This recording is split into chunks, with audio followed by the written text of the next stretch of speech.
planes and trains. Thank you very much. Good morning, are we live?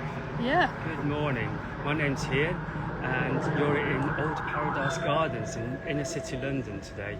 I've got Emma filming, a good friend, and we've got Betsy down here, my dog, and we have Gabby from Garden Museum. Hi. Debbie, what are you doing today in Old Paradise Gardens? Well, it's our Saturday gardening club, so we're here once a month doing a project called Sow, Grow, Eat. So up on the hill behind us, we've got our lovely teenage volunteers, and they come down once a month, and we show them how to grow a range of different fruit and veg, and then we go back to the kitchen and we cook it. So today we've been harvesting onions and some edible flowers and some kale, and we're going to go back and we're going to make sushi and egg fried rice. Yum! What have you done over the years in the gardens? Well, the garden that we're standing next to right now is fairly new. So this one is called the Healing Garden. So we only opened this one up this spring.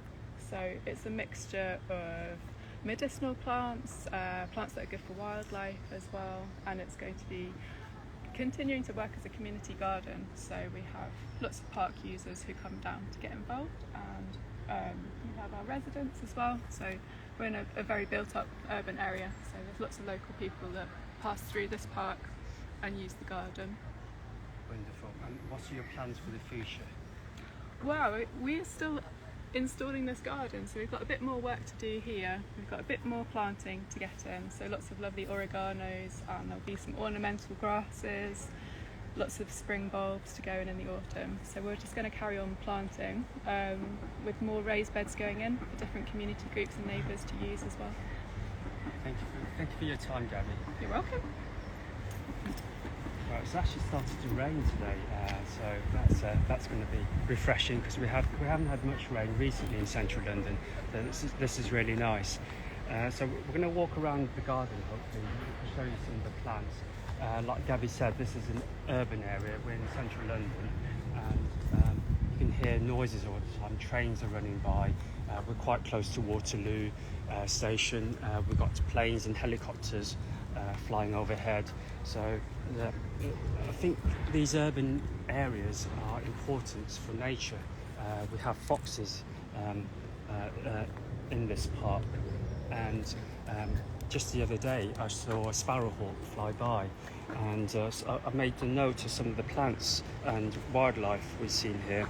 I saw a four-spotted chaser just the other week, and a speckled wood as well. So lots going on in this very small garden. It's only 2 acres in size, so it's not big at all. And you can see it's surrounded by social housing, and it's not locked, so it's open 24/7, and it's heavily used by the local community. I think this is important because I came to this country as a refugee from Vietnam with my family, and I grew up in a housing association in Coventry.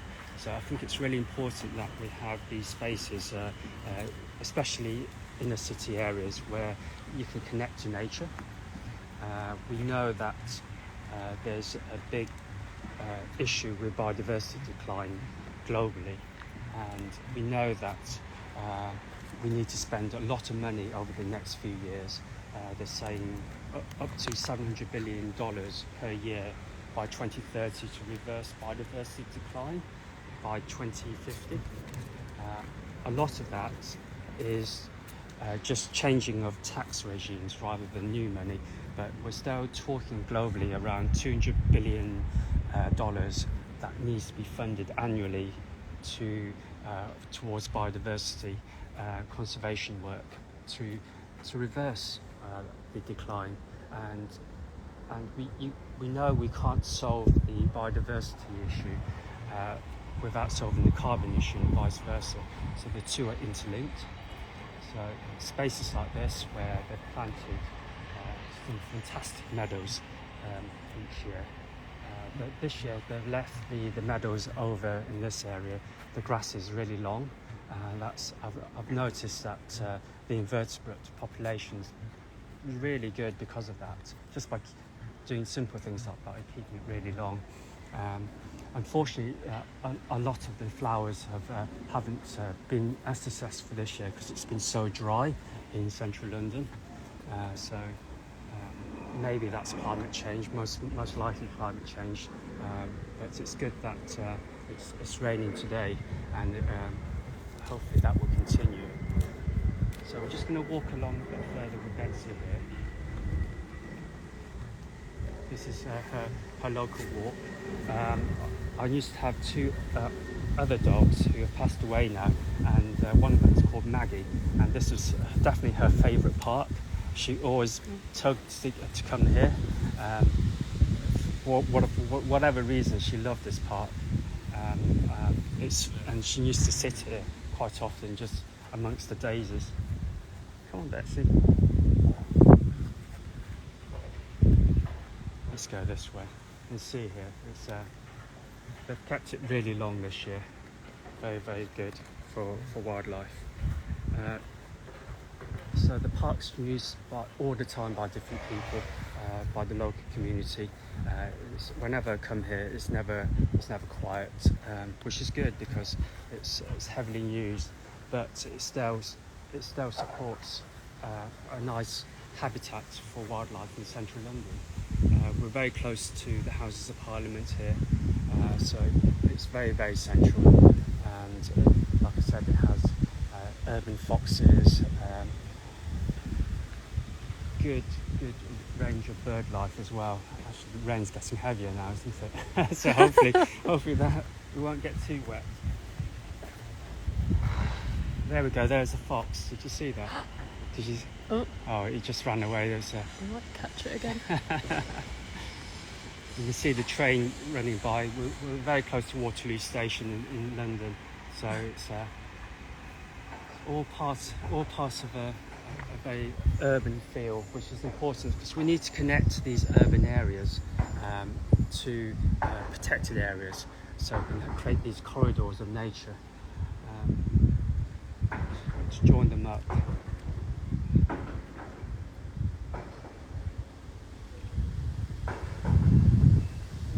Let's carry on walking. They've invested heavily each year, and they keep moving the meadows around so many different places around the park. So I think that's important as well. See some thistles here. There were poppies earlier. So you can see some of the honeybees on there, supporting the wildlife. Just down here. Oh yeah. Oh. Again, some more trains and planes flying overhead.